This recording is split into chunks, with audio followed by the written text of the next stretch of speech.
आज मैं तुम्हारा सारथी नहीं हूं पार्थ। आज मैं तुम्हारे किसी भी प्रश्न का उत्तर नहीं दे सकता। आज मैं तुम्हारा सखा हूं, एक ज्येष्ठ भ्राता के समान हूं पार्थ। और जैसा मैंने कहा है वैसा करो पार्थ।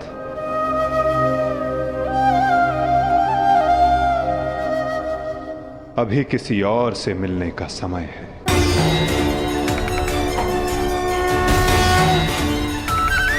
जैसी आपकी आज्ञा। गोविंदा हरे मुरारी हे नाथ नारायण वासुदेवा।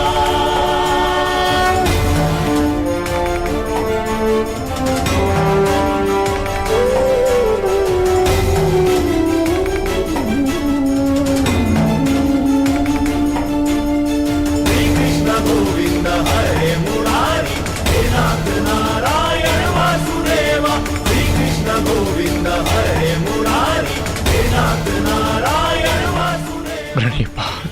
गोविंद हरे मुरारी हे नाथ नारायण वासुदेवा। श्री कृष्ण गोविंद हरे मुरारी हे नाथ नारायण वासुदेवा।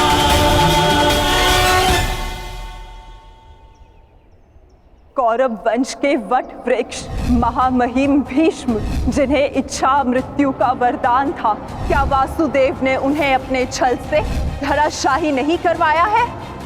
यही तुम्हारा अंतिम अवसर है पार्थ। पितामह को इस पीड़ा से मुक्त करो पार्थ।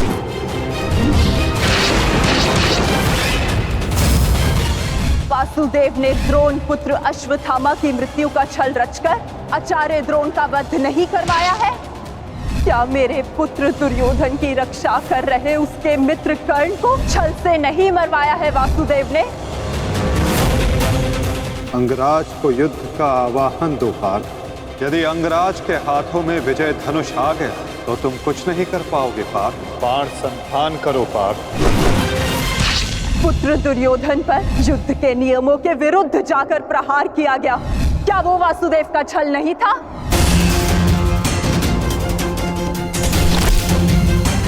मैं तुम्हें श्राप देती हूँ कि जिस प्रकार तुमने मेरे कुल का अंत किया है, तुम्हारा कुल भी ऐसे ही आपस में लड़कर नष्ट हो जाएगा।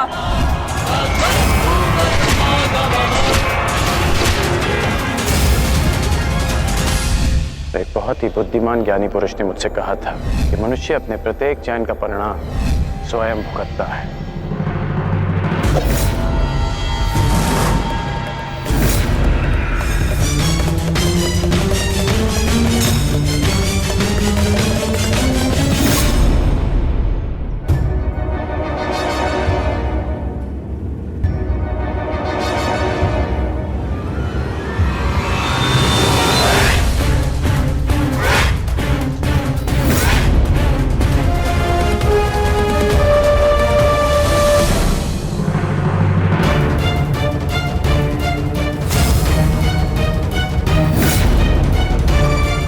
आज अच्छा आखेट मिलेगा।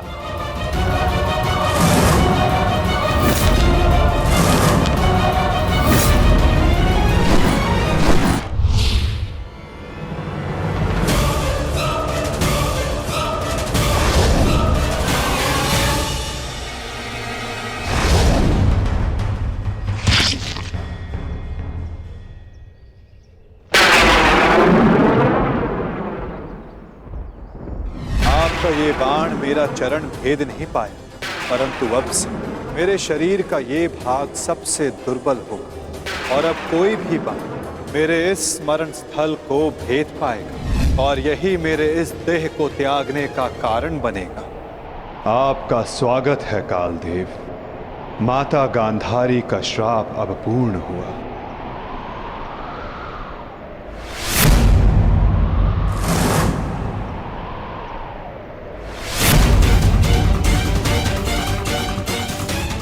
श्री कृष्ण, ये कैसा अनर्थ हो गया मुझसे? प्रभु, प्रभु मुझे माफ कर दो प्रभु, मुझसे बहुत बड़ी भूल हो गई। मुझे लगा कि यहाँ कोई हिरण है, परंतु। तुम विलाप ना करो व्याध, तुमने कुछ भी अनुचित नहीं किया। जो कुछ भी होता है सब में मैं स्वयं सम्मिलित होता हूं। कर्म के चक्र को कोई नहीं टाल सकता।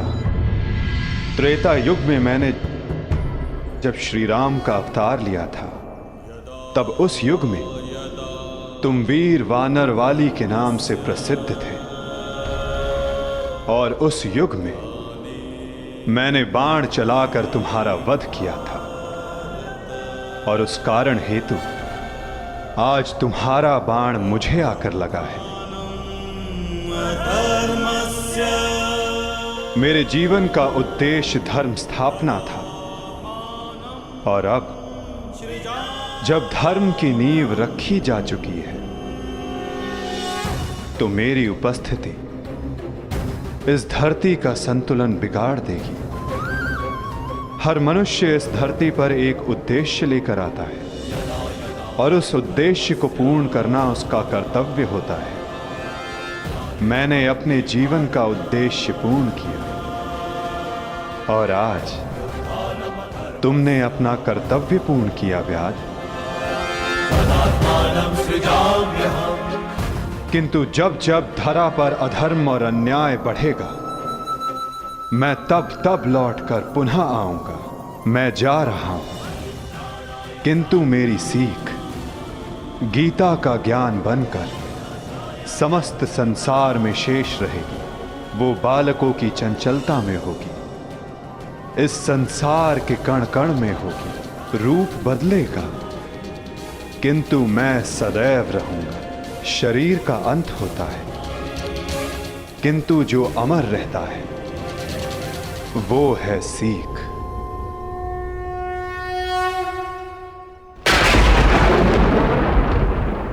पंचभूतों की बनी देह केवल वस्त्र है। पंचभूतों की बनी देह केवल वस्त्र है। आत्मा का जो वास्तविक है, घर कहीं यत्र है।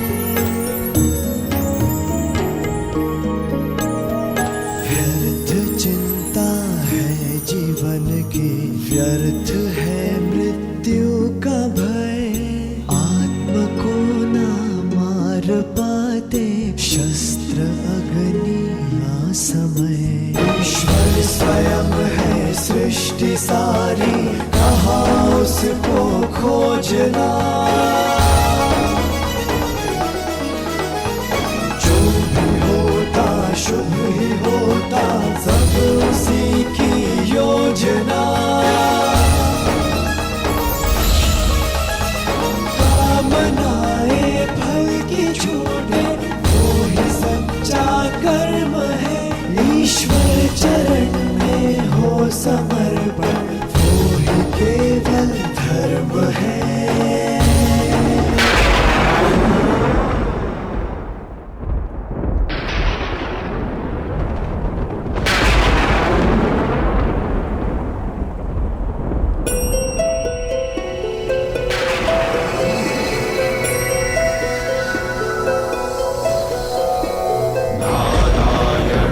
नमस्कृत्य नरं चैव नरोत्तमं, देवीं सरस्वतीं व्यासं जयं उदीरये।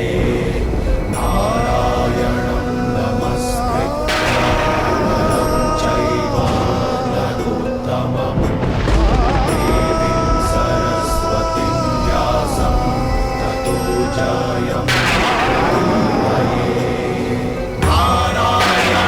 नमस्कृत्य नरं चैव नरोत्तमं, देवीं सरस्वतीं व्यासं ततो जयम् उदीरये।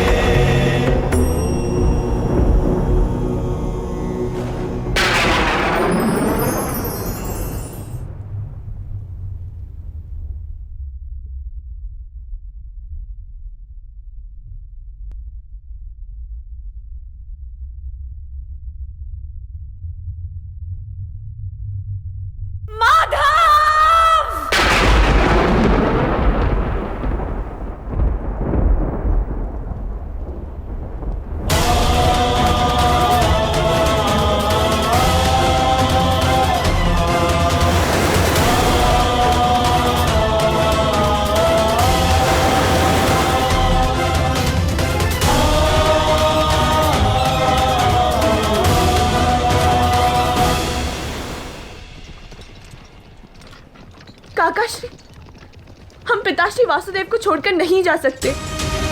ये उनका ही आदेश है लक्ष्मणा। द्वारका का अंत होने को है। उनका आदेश था कि मैं तुम सभी को यहां से हस्तिनापुर ले जाऊं। मैं उनके आदेश का पालन कर रहा हूं और तुम्हारा भी यही कर्तव्य है।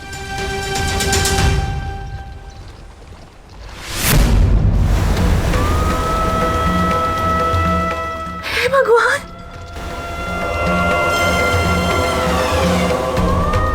हमारा द्वारका।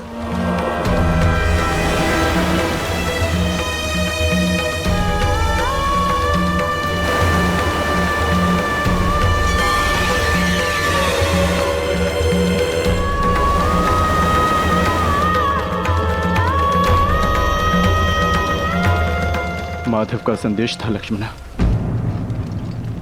कि लक्ष्य पूर्ण हो जाने के पश्चात समापन आवश्यक है,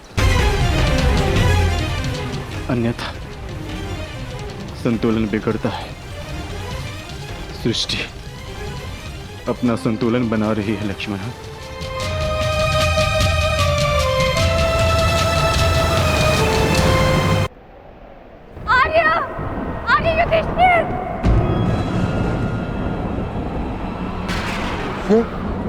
ये तो पांचाली का स्वर है।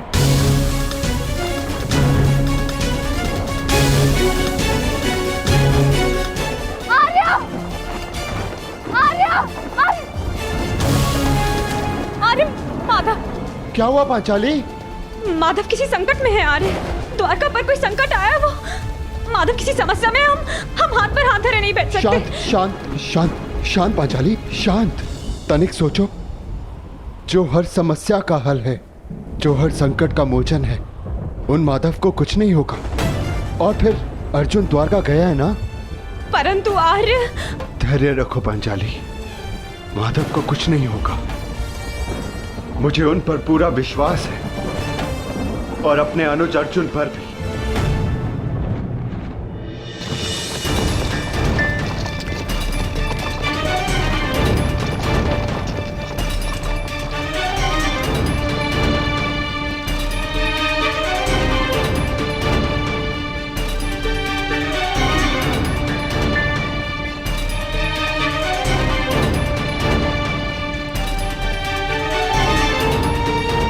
सारथी, रथ रोको।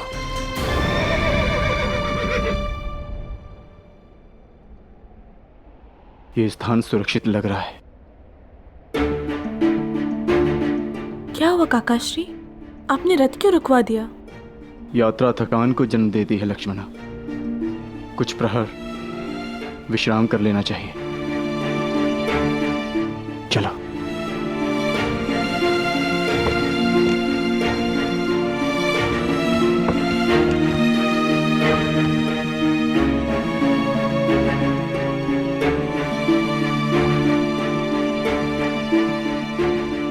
आज मैं तुम्हारा सारथी नहीं हूं पार्थ, आज मैं तुम्हारा सखा हूं, एक ज्येष्ठ भ्राता के समान हूं पार्थ।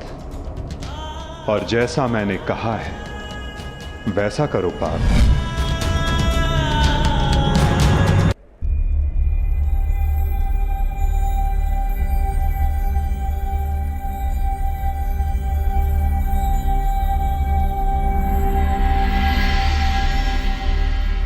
ये सब क्या हो रहा है काकाश्री?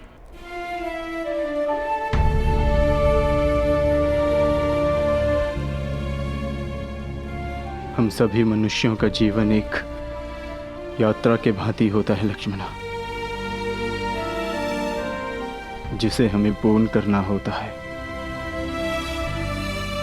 जहां से एक मनुष्य की यात्रा समाप्त होती है, वहीं से एक दूसरी यात्रा का आरंभ होता है। और यही जीवन है। परंतु हमारी यात्रा विशेष है लक्ष्मणा। तुम थक गई होंगी, जाओ विश्राम कर लो। जैसी आपकी आज्ञा हो।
पीछे हट जाओ, अन्यथा परिणाम भुगतने के लिए सज्ज हो जाओ।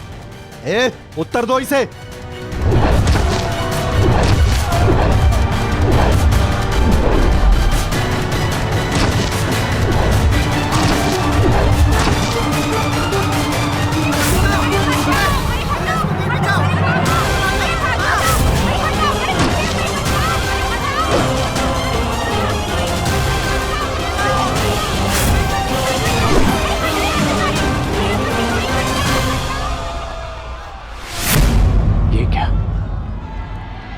मैंने तो सहस्त्र चलाया था, मेरे बाण शस्त्र बाणों में परिवर्तित क्यों नहीं हो रहे?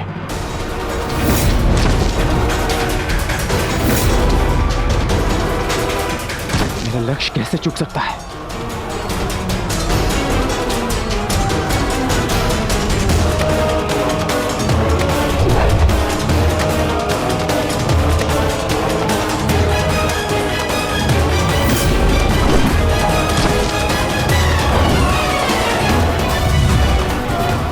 पर्वतास्त्र।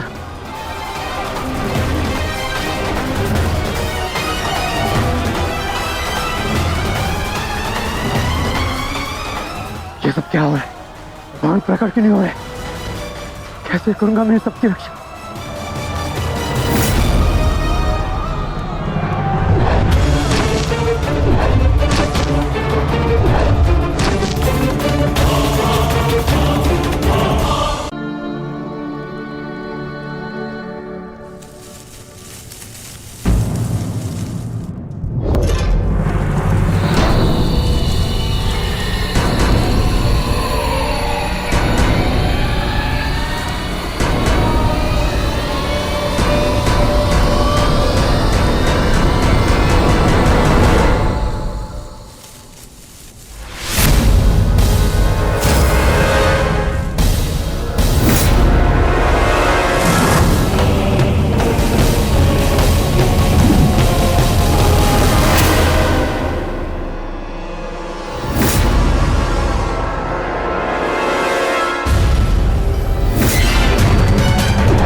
सावधान, पीछे हट जाओ, अन्यथा परिणाम भुगतने के लिए सज्ज हो जाओ।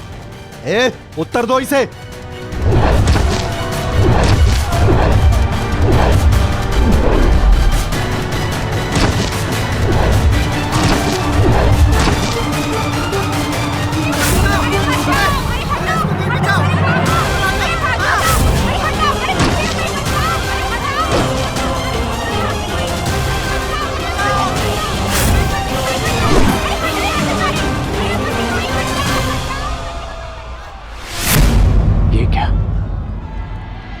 मैंने तो सहस्त्र चलाया था, मेरे बाण शस्त्र बाणों में परिवर्तित क्यों नहीं हो रहे?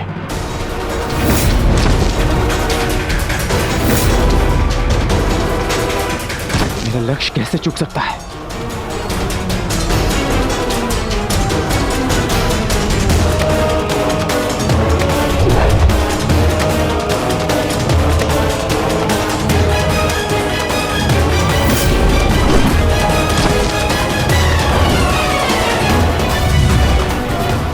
पर्वतास्त्र।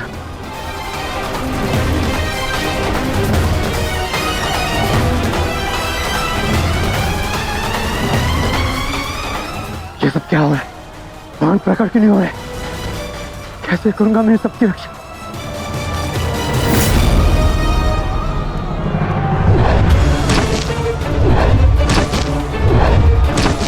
तुम शीघ्रता करो पार्थ, द्वारका की सभी स्त्रियों को अपने साथ हस्तिनापुर लेकर लौट जाओ। किंतु माधव, मैं आपके आदेश का पालन कैसे करूं? कैसे करूं इन सबकी रक्षा?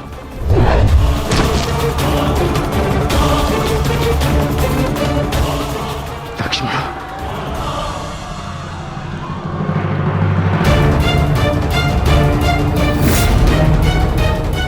इधर छुप के बैठिए। उठ, उठ, चलो, चल, चल।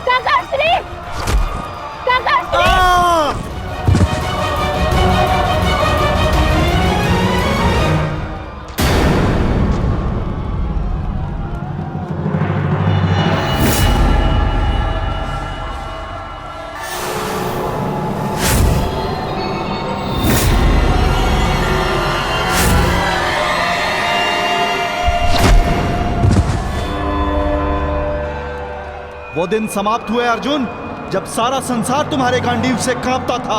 अब नवयुग आरंभ हो चुका है।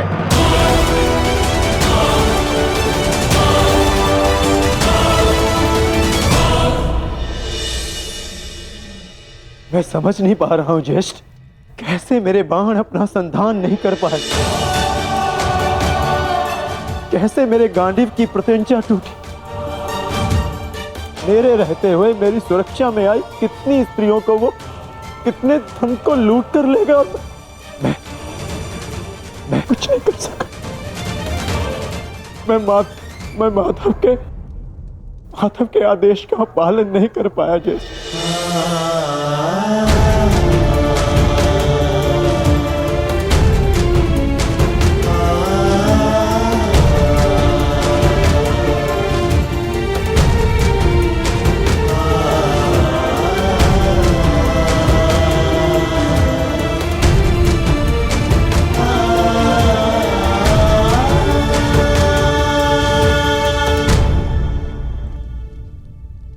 नाश हो गया,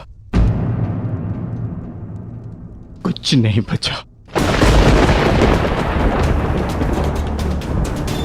माधव का संदेश क्या है अर्जुन?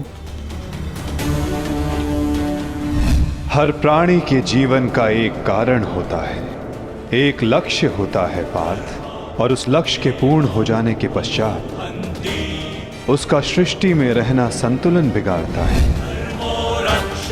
द्वारका की सभी स्त्रियों को और बालकों को अपने साथ हस्तिनापुर लेकर लौट जाओ, ताकि वो हस्तिनापुर के परिवर्तन का भाग बनकर धर्म के मार्ग पर चल सके, नवीन युग का आलिंगन कर सके। मैं समझ गया अर्जुन, मैं समझ गया।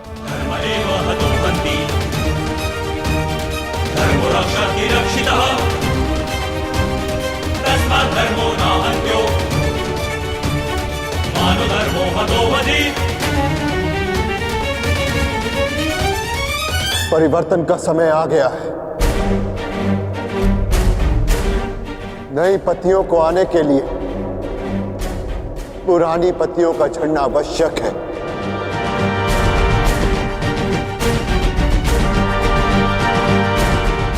आपका मंतव्य क्या है आर्य? शीघ्र ही सबको सब कुछ समझ आ जाएगा।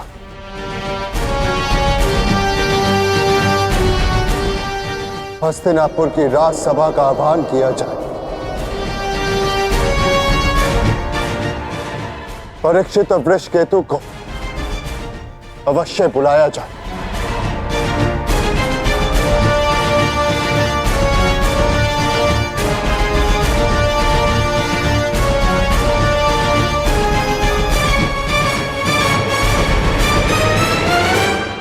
आज ये सभा यहां इसलिए बुलाई गई है, जो योग्य है उसे उसका अधिकार प्राप्त हो। हम सब यहां अपनी नई पीढ़ी का स्वागत करने के लिए एकत्रित हुए हैं। वृषकेतु,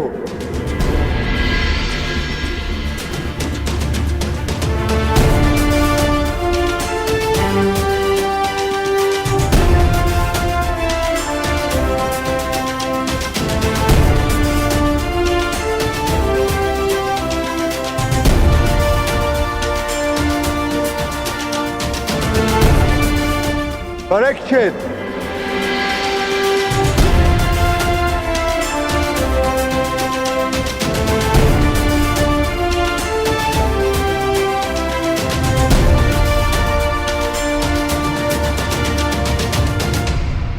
मैं सम्राट युधिष्ठिर आप सभी के समक्ष परीक्षित को हस्तिनापुर का राजा घोषित करता हूं। महाराज परीक्षित की, महाराज परीक्षित की, महाराज परीक्षित की, महाराज परीक्षित की। और वृषकेतु को इंद्रप्रस्थ नरेश घोषित करता हूं। महाराज वृषकेतु की, महाराज वृषकेतु की, महाराज वृषकेतु की, महाराज वृषकेतु की।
परीक्षित की, महाराज वृषकेतु की, महाराज परीक्षित की, महाराज वृषकेतु की।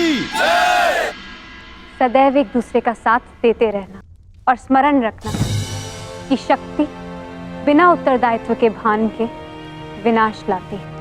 सदैव अपना उत्तरदायित्व स्मरण रखना।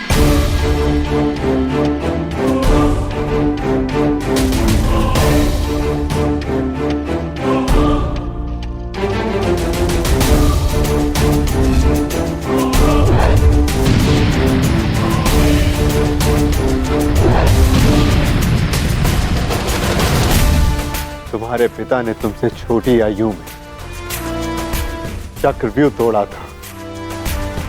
ध्यान रहे, काम, क्रोध, मद, मोह और आसक्ति के चक्र में मत पड़ना पुत्र।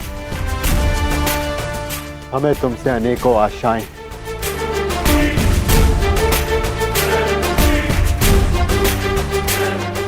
और तुम्हें उन पर खरा उतरना है। मुझे विश्वास है कि मेरे पश्चात परिवर्तन का अध्याय प्रारंभ होगा। तुम्हारे पिता समाज के लिए प्रेरणा थे।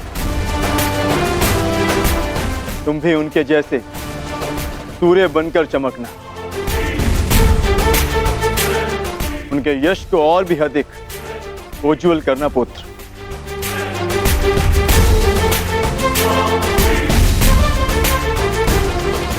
और स्मरण रखना पुत्र, मनुष्य का कर्म उसके चुनाव, उसकी नियति का निर्धारण करता है। सदा शुभ कार्य करना। महाराज वृषकेतु की, महाराज परीक्षित की, महाराज वृषकेतु की, महाराज परीक्षित की, महाराज वृषकेतु की, महाराज परीक्षित की, महाराज वृषकेतु की, महाराज परीक्षित की। शौचमिन्द्रिय निग्रह निर्विद्या सत्यं क्रोधो दशकं धर्मलक्षणम्। निर्विद्या सत्यं क्रोधो दशकं धर्मलक्षणम्। दशकं धर्मलक्षणम्।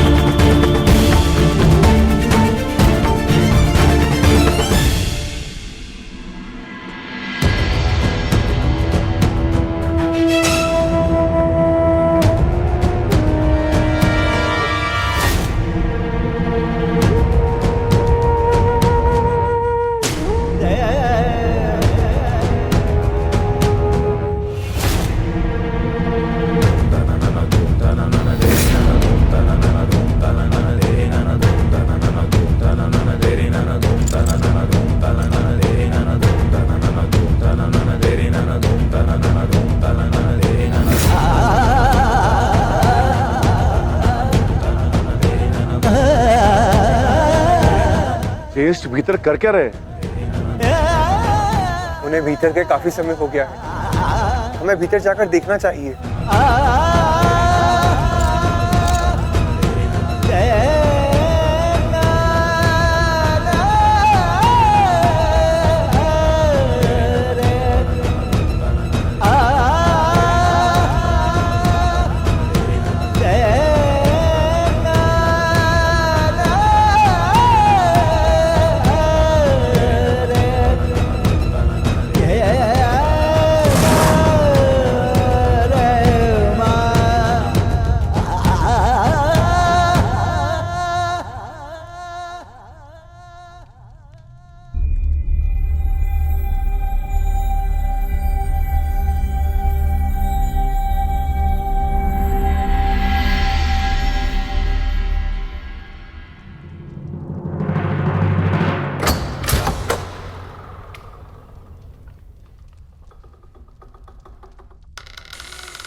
आप इन वस्त्रों में?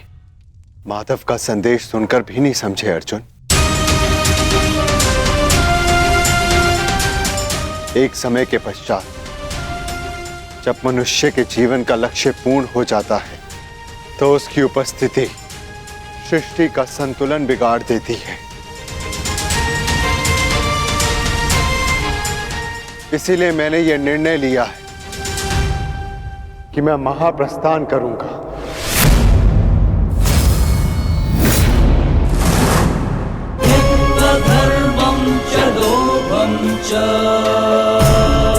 किंतु इस प्रकार आप हम सभी को अकेले छोड़ के नहीं जा सकते ज्येष्ठ। यदि आप महाप्रस्थान का निर्णय ले ही चुके हैं तो हम सब आपके साथ चलेंगे।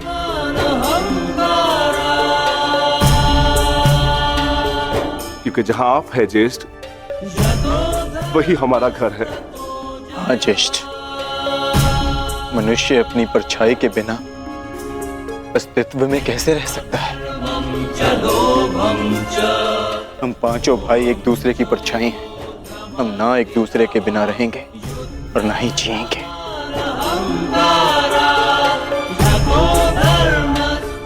एक बार फिर आप सबने अपने भ्राता प्रेम का उदाहरण प्रस्तुत किया, किंतु मेरा क्या आर्य?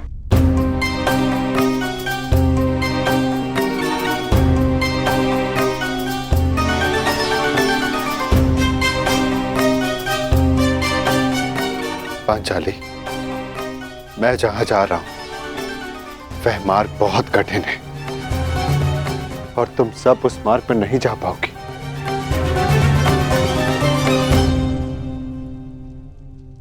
कोई भी मार्ग मेरे जीवन रूपी मार्ग से ज्यादा कठिन तो नहीं हो सकता ना आर्य?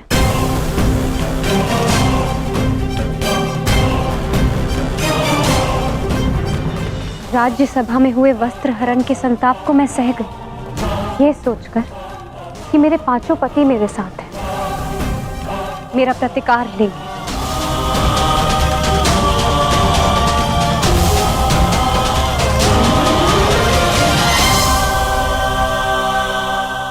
राज्यसभा में हुए वस्त्र हरण के संताप को मैं सह गई, ये सोचकर कि मेरे पांचों पति मेरे साथ हैं, मेरा प्रतिकार लेंगे।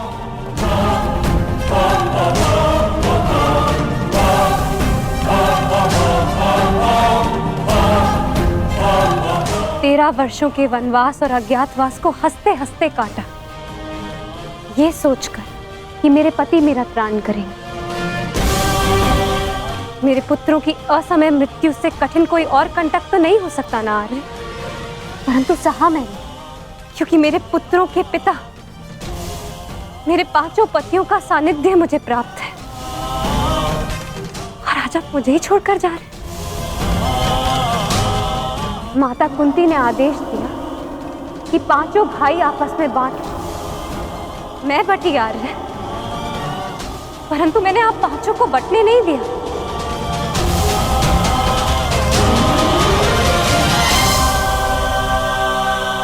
चाहे मार्ग के कांटे हो या पत्थरों की ठोकरें, हम सबका प्रारब्ध साथ है।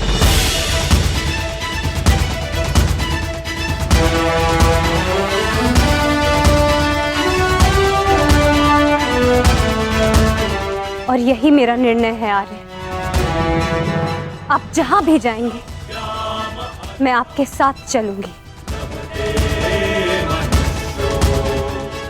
और मुझसे मेरा यह अधिकार कोई नहीं छीन सकता, स्वयं आप भी नहीं।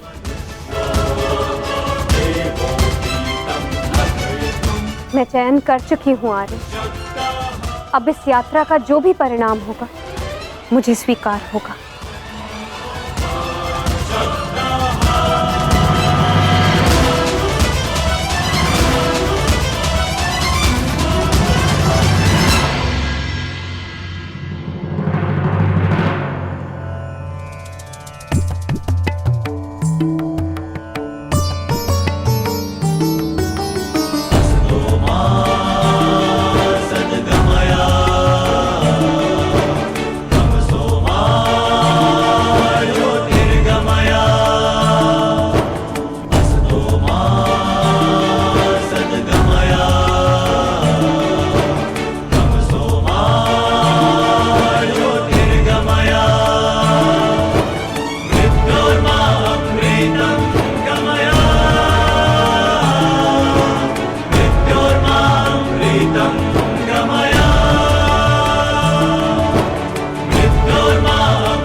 मैंने कौरवों और तुम में कभी भी पक्षपात नहीं किया। यदि प्रिय युधिष्ठिर को ये स्वीकार